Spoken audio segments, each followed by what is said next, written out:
Alors... Dans quel sens ce truc déjà? Oui, voilà. Bon, alors... voilà. Non. Pas maintenant. Contrairement à une idée largement répandue, la langouste se nourrit exclusivement de fruits de mer. Ah, là c'est mieux. Et tout ça pour ça.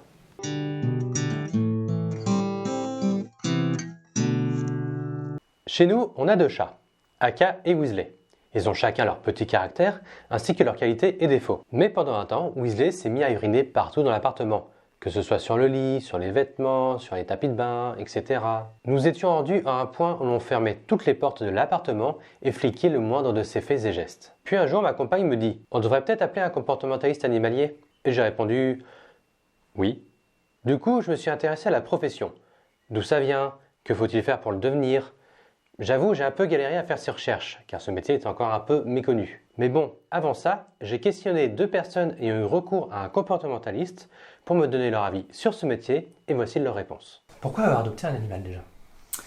Alors, moi, je ne l'ai pas trop adopté parce qu'il est arrivé à moi, puisque Francky, ce bébé chat, je l'ai récupéré à quelques jours de vie, et j'ai décidé d'accepter cette petite mission de sauvetage de bébé chat. Mais j'adore les animaux, et dans le lien qui s'est imposé et qui est venu à moi dans cette expérience-là, j'ai décidé de le garder, et en étant tout à fait maîtresse de ce choix, et en étant très heureuse d'accueillir un animal et de partager ce lien ensemble, quoi. Pourquoi est-ce que vous avez fait appel à un comportementaliste? Parce que c'est des personnes qui sont formées sur le comportement des chiens et des chats, et que c'est les seuls qui sont amenés à régler le problème, à nous aider à comprendre ce qui cloche pour régler les problèmes. On va dire que c'est plus l'erreur de l'humain qui se répercute après sur les animaux, donc il faut que moi je règle les problèmes pour que après ça aille. Pour moi, le comportementaliste est capable de répondre à mes questions, de m'aider à comprendre mon animal. Et pour moi, ça peut servir... tout le monde qui a envie d'avoir un animal chez lui, pour moi, il devrait y avoir toujours un lien avec un comportementaliste au début. Parce qu'en fait, chaque espèce a ses façons de penser et de faire qu'il faut comprendre. Et ensuite, s'il y a des problèmes plus spécifique, là on peut aussi en faire appel. Je veux dire, voilà, en fait, un animal ne fera jamais quelque chose pour nous embêter ou pour être méchant avec nous. C'est qu'il y a une souffrance, c'est qu'il y a un problème derrière, c'est qu'il y a un stress. Est-ce que vous avez un mot à dire à ceux qui hésitent justement à faire appel à un comportementaliste? C'est même pas une question d'hésitation en fait. Quand on adopte un animal, forcément, que ce soit vétérinaire, comportementaliste, éducateur, tout ça, ça va ensemble en fait. On prend l'animal, on prend le reste avec. C'est comme quand on fait un enfant, on sait qu'il va falloir l'emmener chez le médecin, qu'il va falloir l'emmener chez le dentiste, qu'il va falloir, voilà, peut-être même un psychologue, peut-être même, on ne sait pas. Mais voilà, tout ça, c'est un pack, hein, si on peut dire ça comme ça. Donc c'est même pas une question d'hésitation, c'est pas un choix, c'est un devoir. Vraiment, j'encourage, mais à 600%. Parce que ce que ça peut apporter déjà, c'est une connaissance et des réponses à des questions que peut-être même on n'envisage pas. Donc en fait, on va apprendre des choses sur son animal qu'on voudrait lui apporter, et des questions auxquelles on ne pense pas. Où ça va répondre à des choses de comportement, on va se dire, tiens... oh, je sais pas, mon chat, il est rigolo à faire toujours ça, ou oh, il griffe les rideaux, oh, les trucs de chat. En fait, il y a plein d'a priori. Tu vas voir un chat, il fait pipi partout, oh là là, trop relou ce chat, pourtant, je le prends, je le mets toujours à côté, et il faut toujours qu'il pisse à côté. Enfin, il y a des trucs où ça revient tout le temps chez les propriétaires. Moi, là, je parle beaucoup de chats parce que moi, j'ai fait appel pour ça, mais les chiens aussi, sûrement, je sais pas, ils ont leur propre... Mais alors qu'en fait, c'est juste de la non-connaissance et qu'on ne comprend pas ce que le chat essaie de dire, et même lui, le pauvre, il essaie de l'exprimer comme il peut. Donc en fait, n'importe quelle personne vraiment qui a un animal, faut avoir vraiment cette humilité de se dire, nous ne sommes pas de la même espèce, nous ne communiquons pas de la même manière avec le monde extérieur parce que nous ne le percevons pas de la même manière, on ne fait pas la même taille, on ne sent pas les mêmes choses, on ne vit pas les mêmes choses, notre fonctionnement n'est pas le même. Donc en fait, c'est normal qu'il ait ses propres comportements à lui. Et je dois les comprendre, puisque je décide d'en avoir un chez moi.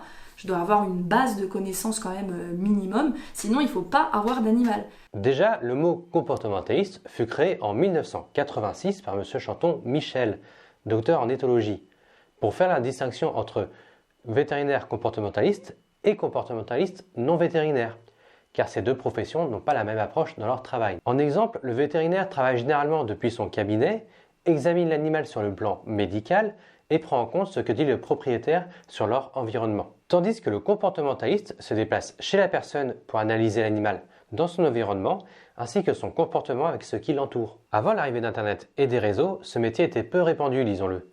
Et surtout que maintenant, il y a de plus en plus de prise de conscience sur le bien-être animal, ça permet à cette profession de sortir de l'ombre. À l'heure actuelle, ce métier n'est pas reconnu, il n'y a pas de diplôme non plus, et pour pouvoir exercer ce métier, il est recommandé de faire des études en éthologie.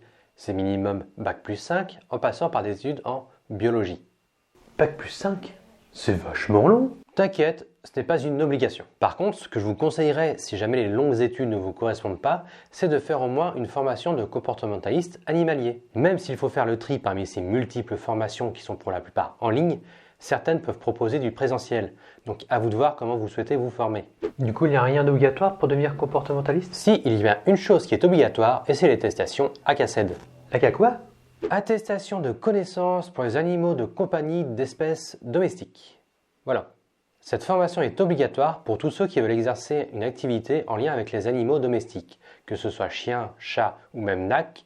Cette formation dure 2 jours avec un test final à la fin. 2 jours ? Mais t'apprends quoi en si peu de temps ? Honnêtement, je sais pas. C'est pour ça que je vous conseille les formations dites juste avant. Ça vous donnera accès à plus de connaissances pour exercer la profession. Du coup, je laisse la parole à Patricia et Lucie, qui sont toutes les deux comportementalistes. Oh, sans déconner. Et vont vous parler de leur parcours et de ce qu'implique d'être comportementaliste. Je t'en prie. Alors donc je m'appelle Lucie Chaudin, je suis comportementaliste spécialiste du chien et du chat, j'ai les 2 casquettes, et éducatrice canin. Et du coup j'ai commencé à exercer mon métier il y a près d'un an sous le nom de Katni Delia. Alors moi Patricia, je suis sur Mézeray, donc plutôt le sud Sarthe. Je suis devenue comportementaliste félin exactement installée depuis avril de cette année, donc 2023.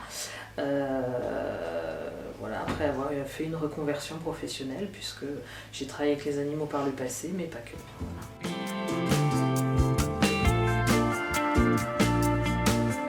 Alors moi je dirais plutôt que c'est un peu entre le médiateur, entre l'animal et l'humain, puisqu'effectivement on n'a pas les mêmes façons de communiquer et donc la compréhension est des fois difficile.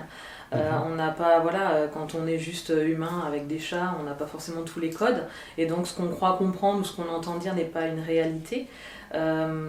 Et puis quelquefois, ouais, juste l'impression d'être le traducteur humain-chat. Et on agit autant sur le chat que sur les humains finalement, parce qu'on se voit quand on apporte du bien-être à l'animal, souvent l'humain aussi en profite et s'en ressent. Donc ça c'est formidable. Oui, bah oui, tu as très bien dit. C'est vraiment un spécialiste du comportement de l'animal, enfin l'espèce avec laquelle il travaille, donc chien ou chat, ou même maintenant il y a chevaux, il y a nac aussi. Il y a de plus en plus ça se développe de plus en plus. Et oui, on forme beaucoup les humains sur les besoins de leur animal, sur les codes de communication, leur fonctionnement, pour leur permettre donc de mieux les comprendre et de développer une meilleure relation et d'améliorer le bien-être de l'animal et du coup de l'humain, comme tu disais aussi, dans la cohabitation. Voir là où effectivement les conseiller sur ce qu'ils font de bien et sur ce qu'ils ne font pas bien, mais sans le vouloir en fait, parce que la plupart du temps ils veulent bien faire. Manque de connaissances en fait. Et on leur explique, mais oui, mais le chat le perçoit de telle façon par rapport à l'humain, et donc leur faire prendre conscience en fait des erreurs qu'ils font sans s'en rendre compte. D'accord. Et trouver aussi des moyens de régler le problème entre l'animal et l'humain en fait. Voilà. Bien souvent, oui, une problématique, souvent c'est pour ça qu'on est appelé, mais il y a aussi tout le côté prévention et information qui est moins connu, mais tout aussi important, enfin moi je trouve... De plus en plus, heureusement, les humains, avant d'acheter ou d'adopter un animal, un chat ou un chien, se renseignent sur les besoins éthologiques de l'espèce, pour savoir s'ils sont en capacité ensuite d'y répondre ou pas. Et ça, je trouve que c'est plutôt responsable en fait. Oui. Oui, c'est bien. Et il y a aussi tout le côté préparation, changement de vie, par exemple un déménagement, l'arrivée aussi d'un nouvel animal. Aussi. C'est pas forcément une première adoption, mais d'un bébé, d'un nouvel humain. Il y a une prise de conscience que l'animal ressent les choses autant que nous. Un déménagement, nous on est dans le déménagement, on l'a programmé, c'est quelque chose de. Mais le chat, il le subit et il n'en comprend pas forcément toujours je dis le chat ou le chien. Et du coup, c'est une prise de conscience que l'animal ressent les choses, est capable aussi d'être stressé et donc c'est bien de pouvoir préparer les choses pour que l'animal puisse le vivre au mieux possible. Voilà. Mais sinon, pour répondre à la première question, les problématiques, oui, bien souvent, elles sont liées parce que le chat a un mal-être, un stress dû à un manque de cohérence entre ses besoins et son mode de vie, puisque c'est l'humain qui impose souvent son mode de vie à l'animal. C'est des comportements adaptatifs, en fait. Exactement, c'est pas des bêtises.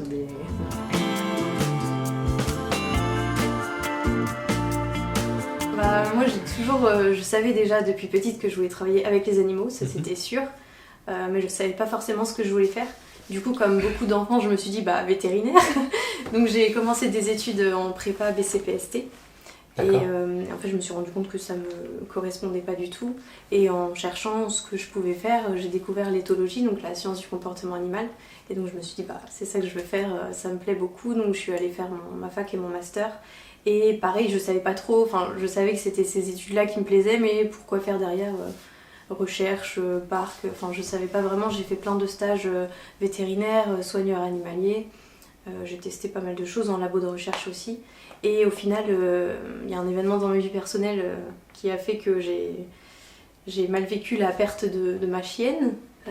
Et du coup, j'avais une relation très très particulière avec cette chienne-là. Et donc je me voyais pas reprendre un chien, mais je savais que j'avais besoin quand même de chiens dans ma vie. Et donc j'ai décidé de m'engager en tant que bénévole dans un refuge animalier.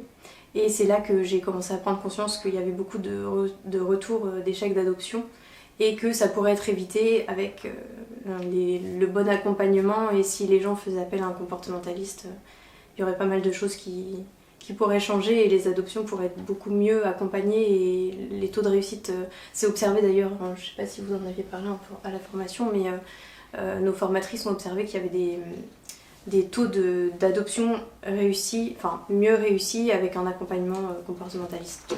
Et du coup je me suis renseignée avec cette formation, avec les formations qui existaient, et j'ai décidé de me lancer là-dedans. Parce qu'il y a plein de trucs que je comprenais pas quand j'étais petite, qu'on faisait, qui nous paraissent normales, mais parce qu'on a toujours appris ça et qu'on a grandi là-dedans, mais il y a plein de choses qui me questionnaient sur la façon dont mes parents éduquaient ma chienne, dont on la voyait. Et pour moi, en fait, il y avait vraiment une dichotomie entre comment moi je voyais ma chienne et comment le monde extérieur la voyait. J'avais vraiment l'impression d'être bizarre et pour moi c'était un membre de ma famille, quoi. C'était vraiment et eux ne voyaient pas les choses comme ça, et il y a plein de petites choses que je comprenais pas, où je disais là c'est pas normal, pourquoi elle fait ça, et ça me frustrait beaucoup de pas réussir à la comprendre. Et du coup oui, c'est un peu partie de ça. Et après quand j'ai commencé à aller en refuge, que je me suis dit c'est ces animaux là que je vais aider, et c'est avec les propriétaires de chiens que je veux travailler, et de chats du coup. Mais moi un petit peu comme toi, c'est-à-dire qu'il y a plus longtemps envie de bosser avec les animaux, et à l'époque là les formations en éthologie c'était très peu courant, voire pas du tout, ou alors peut-être très loin, voilà. Donc pas forcément des parents qui ont les moyens de payer des internats ou des choses comme ça. Donc veto, j'étais très nulle en maths, pourtant très très bonne en sciences naturelles à l'époque, mais bon ça l'a pas fait. Donc j'ai opté pour autre chose, et puis en ayant toujours beaucoup de chats et d'animaux chez moi. Et puis effectivement j'ai travaillé avec une vétérinaire pendant 2 ans et demi qui m'a vraiment beaucoup appris. Je travaille également dans un élevage. Je pense que la pratique est importante, en plus de la formation. Je pense qu'il faut une pratique au quotidien pour se rendre compte. Et puis j'ai rencontré une femelle bengale dans un élevage. Alors il y a différents types d'élevages. L'élevage familial, vraiment dans la maison d'habitation, où l'animal il est comme mon chat personnel. Et puis vous avez des élevages un peu plus intensifs dans des locaux particuliers, où là la familiarisation à l'humain elle est plus elle est moins évidente, elle est moins facile. Et pour certaines races, notamment le Bengale, qui est quand même une race hybride, croisée entre un chat domestique et le léopard d'Asie, et bien qu'il y a une sensibilité un petit peu plus importante, les conditions ne vont pas forcément leur correspondre. Et moi j'ai eu un coup de cœur pour une femelle dite méchante, agressive avec les autres, inapprochable, plus du tout de suivi veto parce que inapprochable. Et puis moi j'ai eu le coup de cœur, on m'en a fait don, donc oui, parce que c'est des chats qui coûtent cher. Et puis quand j'ai vu la différence à la maison en lui laissant la totale liberté, parce que j'ai pris le parti de lui faire confiance, que je ne pouvais avoir sa confiance que si je lui accordais la mienne. Il me fait. Vous avez dit qu'il était coiffeur. Ouais, il est coiffeur, c'est bien, c'était avant le film qu'il fallait faire ça. Et donc j'ai vraiment eu un coup de cœur énorme et ça s'est révélé. Elle me fait de plus en plus confiance, elle fait partie de la vie comme n'importe quel chat et elle vient sur mes genoux, elle dort avec moi, donc pour un chat inapprochable, enfin voilà. Donc c'était juste un petit travail de confiance et de sociabilisation. Elle s'entend très bien avec mes autres chats.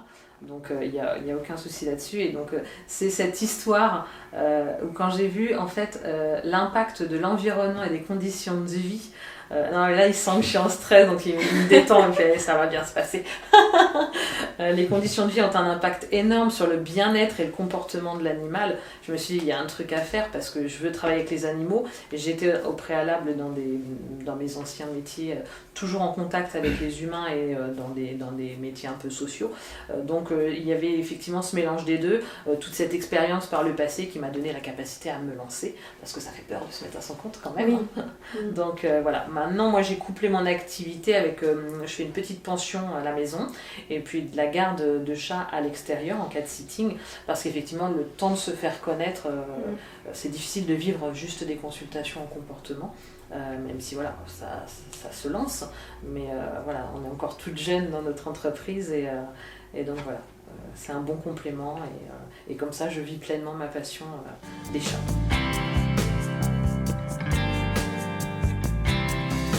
Tout ce qui est problématique, comme on en a parlé, donc ça peut être, par exemple pour les chiens, les aboiements intempestifs, les conduites agressives, les destructions en l'absence de l'humain, ça peut être tout un tas de choses diverses et variées, mais il y a aussi, comme on disait, donc tout l'aspect prévention, préparation à un changement de vie, préparation à l'adoption, et moi je sais que je suis sollicitée de temps en temps par des particuliers qui veulent juste améliorer, en gros il n'y a pas de problématique particulière ni d'optique, mais juste pour améliorer le bien-être de l'animal, optimiser l'environnement et améliorer aussi le relationnel, mieux comprendre leur animal. Ça c'est top quand c'est comme ça. Ouais. Parce que bien souvent, malheureusement, on est appelé aussi beaucoup quand les humains sont à bout du bout.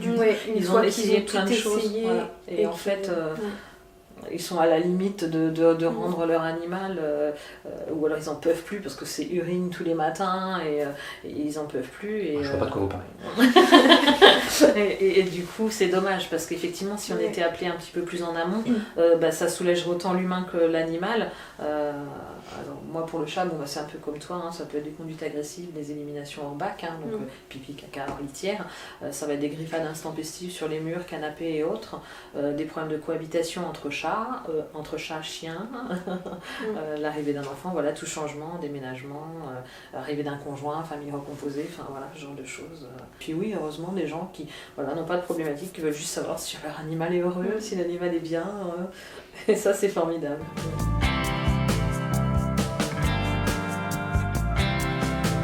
Moi je dirais que c'est plus du coup le côté relationnel humain et réussir à se détacher un peu émotionnellement des cas qu'on peut voir en consultation, de certaines situations, que ce soit par rapport à l'humain ou la situation dans laquelle l'animal est.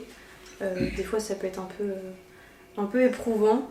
Il y a des situations qui ne sont pas évidentes de famille. Je pense notamment à des situations de précarité ou des situations de maltraitance, que ce soit reconnu ou pas. Tout ce qui est maltraitance invisible, on ne sait pas forcément en fait, mais par exemple un chien qui va être enfermé non-stop dans son jardin et jamais être sorti, c'est une certaine forme de maltraitance parce qu'on ne répond pas aux besoins du chien fondamentaux, donc la dépense physique, mentale et la stimulation nécessaire à son bien-être en fait. Donc moi je dirais que c'est plus ça l'aspect émotionnel réussir à se détacher un peu et pas trop tout prendre à cœur, et aussi par rapport ce qui peut être vécu comme des échecs quand on n'arrive pas à l'objectif qu'on s'était fixé au début, mais c'est pas forcément notre faute parce qu'on bosse aussi avec l'humain, et c'est l'humain qui vit au quotidien avec son animal, et c'est plus lui qui va avoir un impact en fait, qui va avoir la possibilité de changer les choses.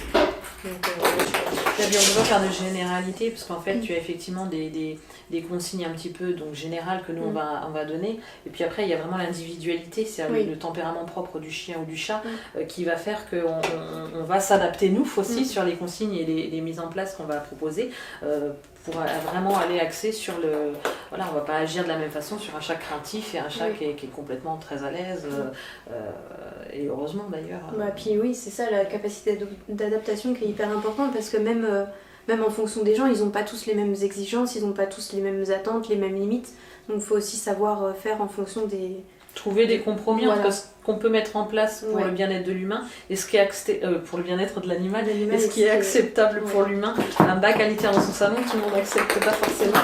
Et donc, même les contraintes environnementales, tout simplement. Un appartement de 30 mètres carrés, on va pas dire aux gens mettez 4 litières, 3 arbres à chat. C'est un peu délicat. Oui, même si c'est un bac par chat plus un. Effectivement, à un moment donné, vu le nombre de chats, on ne va pas imposer une vingtaine de bacs.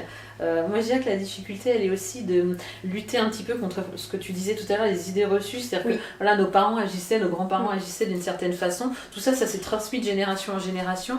Et aujourd'hui, on sait qu'avec les études récentes, on faisait plein de choses par méconnaissance qui n'étaient pas adéquates. Et faire comprendre à l'humain qui a toujours agi ainsi, qui a toujours vu ses parents agir de cette façon, lui faire comprendre que non, ça n'est pas la bonne façon de faire, ça peut parfois être compliqué. Donc là, la psychologie humaine est importante. Trouver les bons mots, faire passer les bons messages et déconstruire les idées reçues qui sont bien ancrées, ça peut être un peu compliqué parfois. Alors autant des fois on n'a pas besoin parce que ça va pas forcément nuire à l'animal, mais dans la plupart des cas ça va quand même l'impacter et impacter le bien-être, et du coup c'est... Heureusement, souvent quand ils voient qu'effectivement le mettre en application ce qu'on conseille, ne serait-ce que sur une journée ou deux, ça apporte ses fruits, ils se disent ça va peut-être fonctionner, et ils continuent. Et puis il y a aussi la remise à jour des connaissances, parce que c'est quand même un domaine dans lequel les avancées scientifiques récentes sont en perpétuelle évolution. Donc c'est à nous, professionnels, de nous tenir informés constamment. Toujours est-il qu'on ne fait jamais de consultation sans d'abord proposer un check veto aux humains, pour éviter d'abord éliminer toute cause pathologique. Parce que nous on peut intervenir sur un pipi en litière, si le chat il a une infection urinaire, on aura beau faire, ça ne change rien et on met en danger la vie du chat. Donc check veto, ensuite nous on intervient et après on joue de nos charmes pour que ça passe.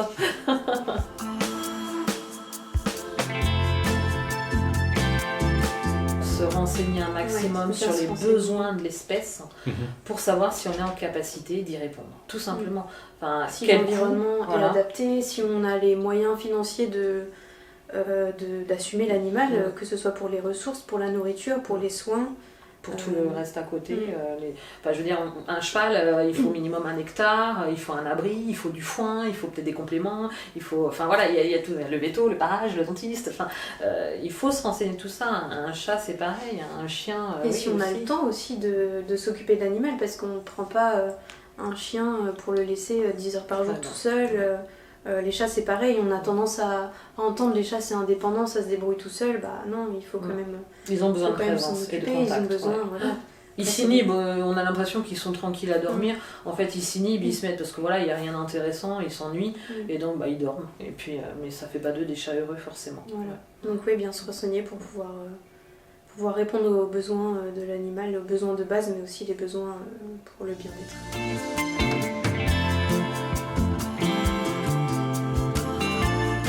Se renseigner sur les formations qui existent et quand même suivre une formation de base, c'est pas obligatoire mais je pense que c'est hyper important.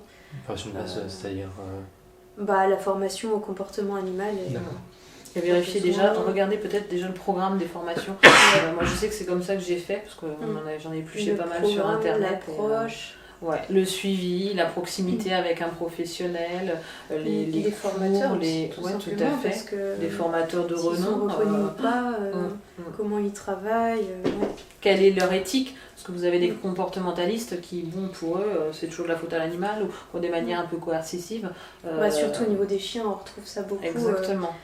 Il y a encore de moins en moins maintenant, mais il y a l'approche qu'on appelle coercitive où ça va être plaquer le chien au sol, lui mettre un collier étrangleur, lui donner des coups de laisse pour qu'il arrête de tirer. Enfin, tout ça, en fait, bien se renseigner, regarder les avis des formations aussi sur Internet et faire des stages.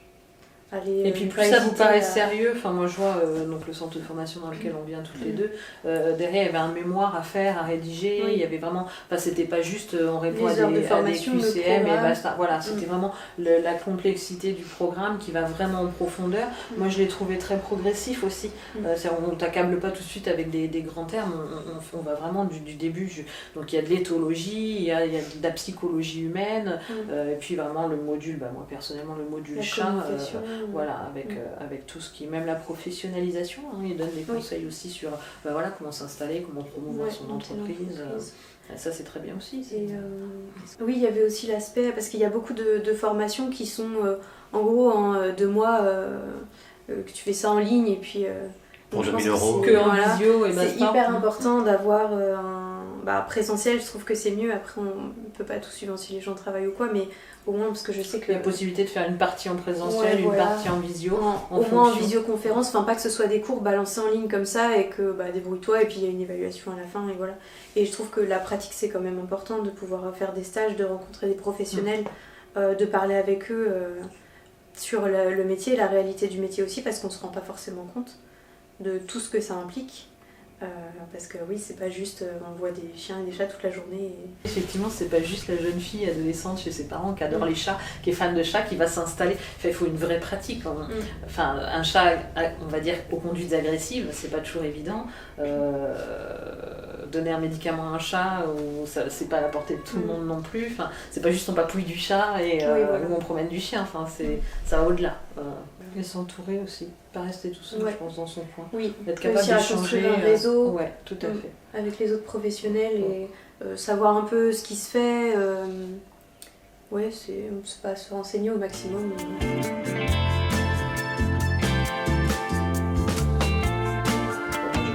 Personnellement, il ne faut jamais désespérer. Quand on veut faire quelque chose tout petit, qu'on n'y arrive pas tout de suite, on a toujours moyen d'y revenir. Donc il faut persévérer. Moi j'aurais dit aussi que le comportementaliste n'est pas un magicien. Et il y a beaucoup de gens qui pensent que on fait appel à un comportementaliste, voilà, baguette magique sur l'animal et tout est réglé, mais non, c'est pas comme ça du tout et c'est vraiment... on a besoin de l'implication des gens aussi. Et de leur coopération. Un vrai travail. Voilà, c'est ça. C'est plus. Enfin, nous, on travaille sur le coup à la consultation et pendant le suivi, mais c'est eux qui vont travailler au quotidien avec leur animal et mettre tout ça en place. Et du coup, faut vraiment qu'ils se rendent compte aussi que on a besoin d'eux et c'est eux qui vont fournir la plupart du travail après notre venue en consultation. Et voilà, ça va dépendre aussi de. Mine de rien, on a besoin de travailler ensemble. C'est pas que le comportementaliste qui va changer les choses. Du coup, vous avez compris, ce n'est pas parce qu'on fait appel à un comportementaliste que notre animal il a un problème. Enfin si, parfois il y a un problème, il nous le signale. Sauf que bien souvent, on ne le comprend pas. On ne perçoit pas les signes de la même manière. Par exemple, avec Weasley, quand il urinait partout, on ne savait pas trop pourquoi. Et bien grâce à la comportementaliste, on a pu comprendre pourquoi il agissait comme ça et faire les modifications au fur et à mesure pour son épanouissement. Et le nôtre aussi. J'espère que cette vidéo vous a plu. Je mets les liens de Patricia et Lucie en description. D'ailleurs, je les remercie beaucoup, elles m'ont beaucoup aidé pour mes recherches. Je vous invite bien sûr à partager la vidéo. N'hésitez pas à vous abonner, à liker et activer la petite cloche. Dernière petite info avant de vous quitter. J'ai créé il y a peu un compte TikTok qui se nomme Curieux de métier aussi. Waouh, quelle originalité. Quoi, t'as d'autres idées? Non, mais... Bon alors, motus et bouche cousue. Quand même. Donc si ça vous intéresse, allez la voir. Sur ce, je vous dis à la prochaine pour un nouveau métier et surtout, restez curieux.